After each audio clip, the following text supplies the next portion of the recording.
Om Shri Sadguruve Namaha.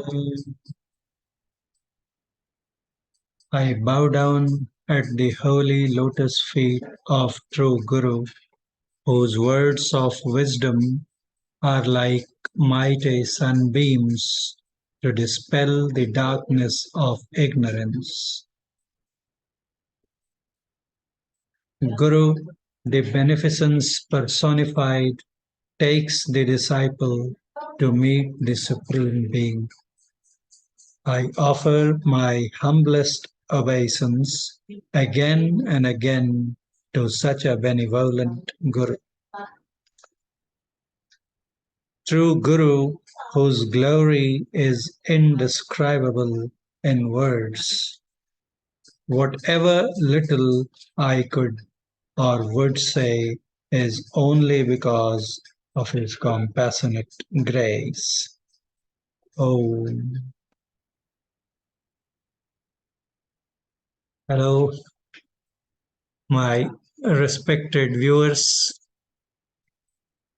I must record my sense of indebtedness, obligation to all of you, because of which this talk series is becoming a success. It's you who view this, listen to this, and that acts as an encouragement to me to do more and more. I'll further request you to propagate, to share such messages far and wide, because this is the need of the hour.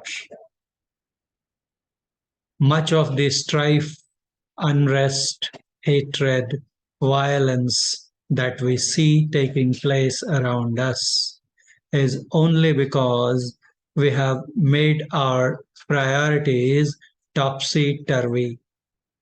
That which must be accorded the highest priority or importance is slowly and slowly fading to the background, being relegated to the background. My Guru, Maharshi Mehi Paramhansji Maharaj would say that if we want true peace and bliss to usher in our society, then we must attach highest importance to spirituality, below which there should be a righteousness, followed by our social policies, and finally the politics. But the irony is that the list has been just inverted. True spirituality preaches stern practice of righteousness, of virtuous living. And the society where righteousness reigns supreme can never be evil, can never be bad. And the politics that comes out is from the society only that we live in. There are no aliens. So whatever is there in the society begets the type of politics we get to face and other problems. So if spirituality holds the supreme place in our lives, then we are bound to be virtuous, we are bound to be truthful, we are bound to abstain from violence, which will lead to a peaceful, harmonious society. And politics also of such a society will be, say, very much righteous, and therefore there will be no place for ill will, for mutual hatred, etc. So therefore, we must do our utmost to propagate the wisdom of Santmat all around us to the extent possible. Now, coming to our talk, as usual, we'll be doing a brief recap of our previous talk, and then we'll continue the discussion, develop it further. In the past episode, we have seen that if we want ourselves to detach from, to be freed of the outer veils, that cannot be accomplished by retreating to any remote corners of this world or universe. Because the fact of the matter is that wherever we might go in the whole of universe, the outer gross world is going to be there, and our body is also going to be there. And therefore, it is impossible to free ourselves of our body or this gross universe by our, say, walking away to different places of the earth. Therefore, what should we do? We had seen by taking an example that if we focus on even an external target, that is, suppose we are too absorbed in looking at a particular form, we are fond of someone, and when he or she comes in front of us, we get so engrossed, so absorbed that we forget everything else around us. Similarly, if we get to listen to music or say any such talk of our choice, again we become oblivious of our surroundings, and most of the universe is left behind because we are so much concentrated, focused on any one particular thing. But the problem with that is that suppose we are lost in seeing something, then that seeing happens by means of our eyes. Or if we are too engrossed in listening to a particular sound, then that would take place with the help of our ears. So at least one of the organs, senses, will always be there and will not be, say, free of the gross body. Then what to do? So we had seen that if we shut our eyes and try to focus on a target within us, and if that is possible, that is, we could concentrate, we could focus our vision into a particular point, okay, an absolute point within us, then we'll find that we become totally unaware of not only the outer world but our own bodies. Our senses also fall inactive, they become inert, as if our whole body has gone dead. That is how a fully absorbed or focused meditator is. But how to do that? How to concentrate, shrink our vision such that our concentration becomes so focused? Such a tact or skill has to be learnt from a true or adept master, or what we call in Sanskrit as Sadguru. Sadguru means Sat Guru, one who is Guru in the true sense of the term. He is he and he only is capable of teaching us the art of inner meditation. Inner meditation, which helps us in getting rid of our body as well as the world. Why and how does that happen? Then again, Sadguru Maharshi Mehi Paramhansji would explain that if you hold something with both your hands and apply your full force onto that, if you hold something very fastly and very tightly and apply full force as much as you can, then what happens? The power from all of the body gets concentrated in both our hands only. Similarly, if we start gazing intently, keeping ourselves completely still, if we try to gaze at a target that has been taught to us by a true master, then what happens? The moment that happens, our consciousness currents, which are otherwise scattered throughout our body, they start collecting, and all of them collect in a point, in an absolute point, a dimensionless entity.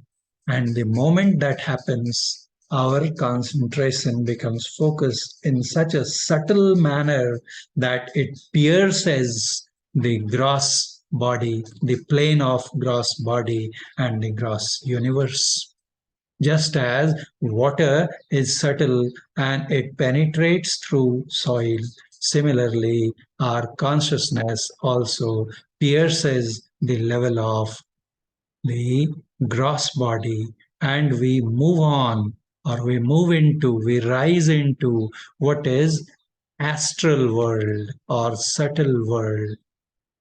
And just as we cognize and conduct in the outer gross universe with our gross bodies and senses, when our concentration, when our awareness is outwardly oriented, similarly, when we become focused inside within us, then we start cognizing and conducting in the inner heavenly kingdom, astral universe, with our astral bodies.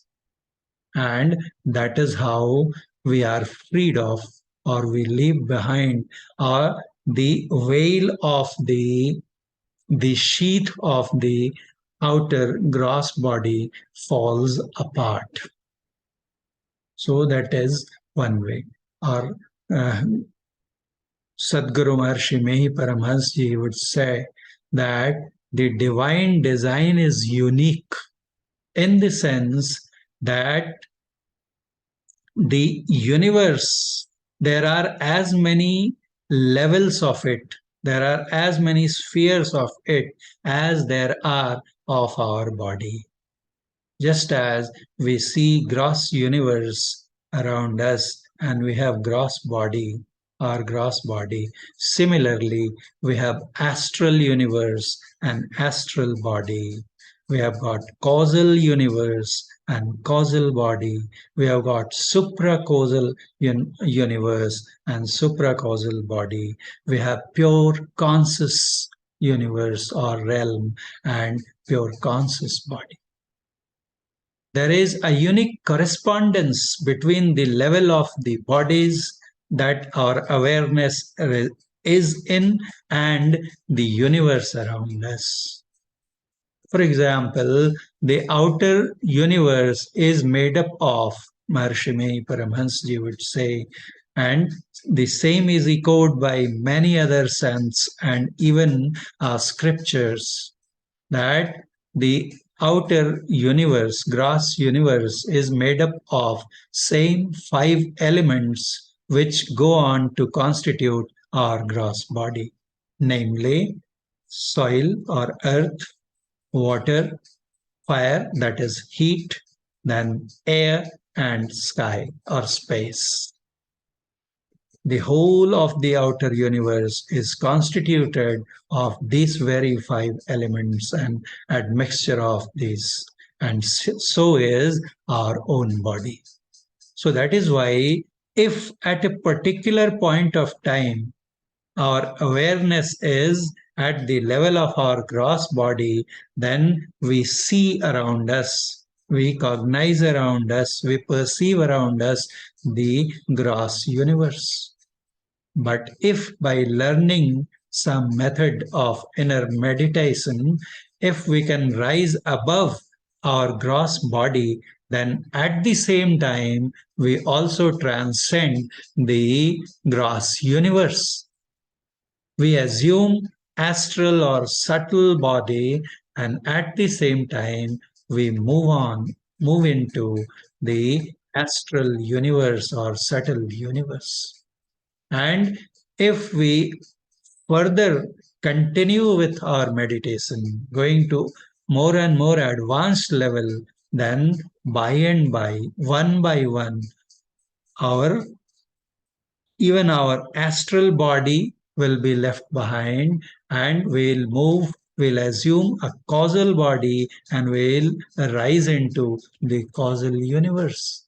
And so on it goes till we have moved into conscious sphere with our conscious bodies. That is the last veil.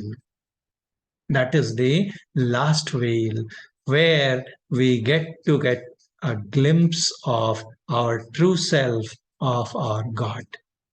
And when that transparent veil, which allows us to have a glimpse of God Himself or our own true self, if even that falls apart, then we merge to become one with the God. The knower of the God becomes God Himself, as our Upanishads proclaim. So, what we have to do, that we have to learn. Now, the question will be that how do we know that our awareness can be shifted into these different planes? Because we have seen that our awareness of one realm or plane of the universe and body is gone if we vanishes, if we move into another level, another plane, another sphere, another say realm. And a sample of this, an illustration of this is provided to us in our daily lives by our by our regular transition into three states: states of waking, of dreaming, and deep sleep. So long as we are awake, we are aware of our body as well as of the world around us, of the things and persons and other creatures around us. But as we fall asleep and go into dreaming state, then what do we find? That we move into an altogether different world.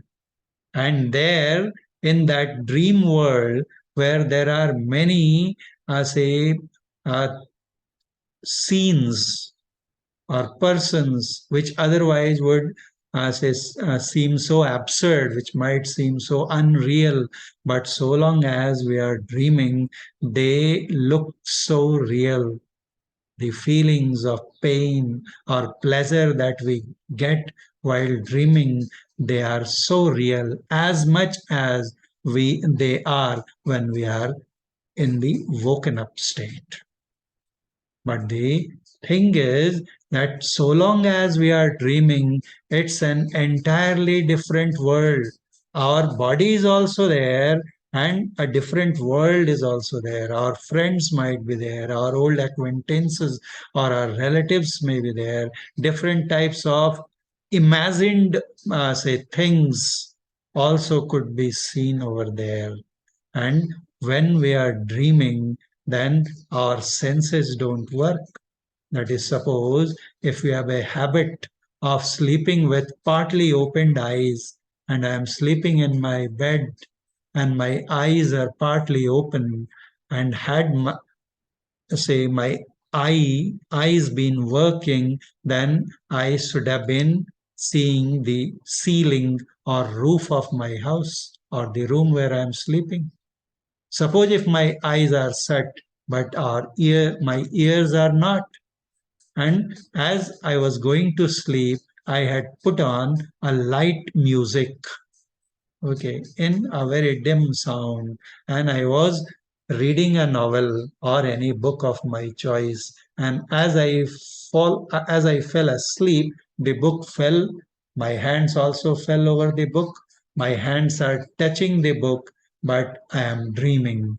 I am dreaming that I have met an old friend and we are shaking hands. So the skin, which is in direct contact with the book, but the touch sense I am getting is not of the book, but of the hands of my friend, okay, who is not there with his gross body. Okay, my ears are very much open, but now I am not listening to the music that is playing in my room where I am sleeping, but I am listening to an altogether different sound or music that is playing in my dream world. So, what does that go on to indicate? That all my gross senses have stopped working, and the knowledge of form, sound, smell, taste, and touch, they are at a different level. I am eating something there, say maybe pizza, so I am getting the taste of pizza. Though while sleeping, I had put a betel nut in my mouth, but I am not getting a taste of that. So that means that when I have moved into a different state of dream, then my knowledge, my awareness of my gross body and the gross world is also, say, transited to a different world. And what is that world? That is an imaginary world, a world created by my own mind, it's mental world. But still, my awareness is at an altogether different level. And when I say slip into sound slumber state, okay, when I am into dreamless sleep, deep sleep, then that even mental or imagined world is no more. My senses are not at all working. I am not even aware of my own body, what to talk of the world around me. But yet, when I wake up, then I have that awareness that I slept well or not well. So this goes on to give us an idea of the fact that it is possible to rise above the awareness level of our gross body. When we start dreaming, then even though our body is there, it is alive, our breathing is taking place, heart is beating, brain is working, but still none of my senses gives us any knowledge. Our awareness is at an entirely different level. So practically, I have left my gross body because I am not aware of that. Okay, so this gives us an idea. And when I go into deep sleep, when I slip into the state of deep slumber, then even that my mind is not working, even that mental or imagined work is not there, intellect is not working. Only one awareness or consciousness remains, which say keeps a memory of my the fact of my sleeping. And when I come back to my woken state, then I say that yes, I slept. So Maharshi Mehi would say that what does this tell us? It tells us that it is possible to move above, to move beyond, to transcend the gross body. But the problem with this deep sleep is that it leads to a state of complete ignorance. Okay, though we are not aware of our, that is, we have moved above our, say, gross body, but we are not aware of anything around us. Okay, if someone is planning to kill me and is sitting beside me in my bed, even I am not aware of that. So that is not a desirable state, though sleep is very much necessary to refresh us, to re energize us. But it makes us completely ignorant. Then the question is there any other method of rising above my body awareness? Then the answer is yes. And that is one example we had started with. By practicing inner meditation, if we are able to completely concentrate us at a point, absolute point, dimensionless entity within us. So when we close eyes, what is there within? There is no world, there is no universe, there is no body. It's a vast expanse of darkness. And there we keep gazing, gazing as taught, because it is not allowed to divulge the exact method. So that has to be learned from a true master. Some of us, as I start taking objection to even this, that why should I need a guru? A guru is also a human being just like me. So if he can do it, I also can do it. Why a guru is a must? Then what I tell them, that what makes us to object to this idea of having a guru, if we try to delve deeper into it, we'll find that this is our ego. To some of my Western friends, sometimes in our private conversations, I would remark that you see, there, say, the sense of ego is so heightened that we write I in capital letters even in the mid of the sentence. That is, the level of, say, I-ness or ego is so elevated. See, if I want to learn tennis, who would I go to? To a person who is himself or herself a very good tennis player who has perfected the art of playing tennis. If I want to learn music, whom I would go to? I would definitely go to a person who himself or herself is a say, musician par excellence. If I want to learn cooking, sewing, so who, engineering, medical sciences, then I will have to go to the persons who themselves are very much proficient in that particular domain of knowledge. That is very much there, and we don't have any objection to that. And similarly, if I want to advance in my inner meditation, if I want to set on the journey of the inner world, then whose help I should seek? I ought to seek. Naturally, it would be a person who himself has completed the journey, or has moved quite ahead on that path, so that he is in a position to tell us how to proceed, which direction to take, what should be the method, what are the stumbling blocks, hurdles on the way, what should be the precautions I say must take, which path I should adopt, what are the special precautions that I must take. All these things, because he himself has experienced those things, and therefore is completely in a position to tell me advice about that. And such a person will be really fit or competent to advise me, to teach me, if I want to succeed, if I want to succeed in my inner journey. So, what is so objectionable in that?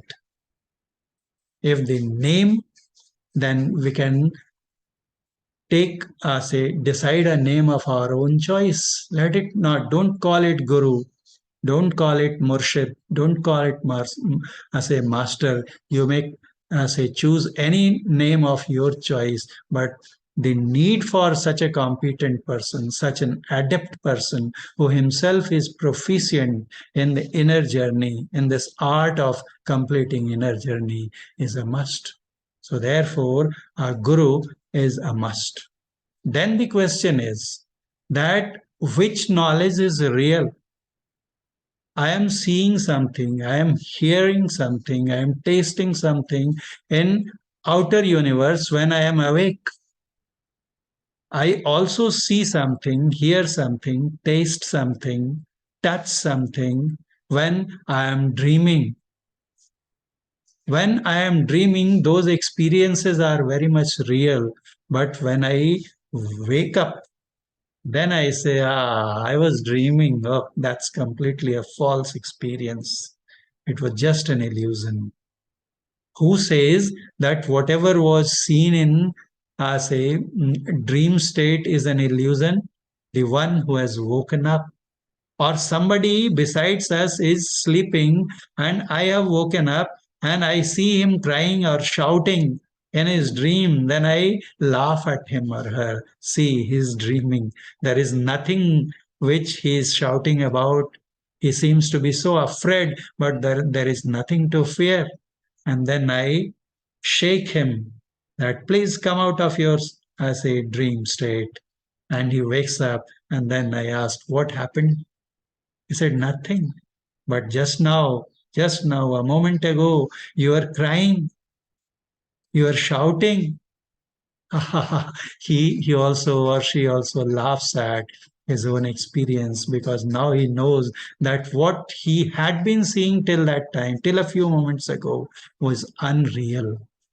Now the question is that which knowledge is real?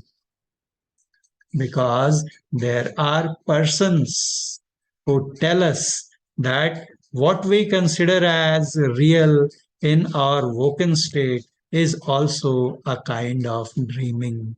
And they come to this world to jolt us out of, to shake us out of our dream, of our ignorance, and they preach us to see the truth by raising our consciousness above what we consider as our body consciousness or the consciousness of this gross universe. So the question that stares us in our face is that which one is real? We'll try to look into this aspect in our next talk. And says, from the past talk, I had changed one and rather experimented on this because till the 12th talk, I had been presenting with the help of slides. Okay. Then it occurred to me when I had a chance to, say, look at or view my own video, then I could see a small inset of my own face and the 90% of the screen covered by my slide. Then it occurred to me that will it be a better idea if I say do the talking without using those slides? So for these two talks, I have experimented with this, and now I'll request you to kindly tell me which method is better, more productive, and more helpful. Should I continue with this, or should I go back to the idea of sharing my presentations and go on explaining say? So I'll request you to put up your views in the comment box. And again, your opinion about any shortcomings or the ideas to improve these talks are most welcome. So we'll meet again in the next talk. Thank you very much. Radha Swami, Jai Guru, Vahe Guru, Satya Ram Sa, Namaste. Om.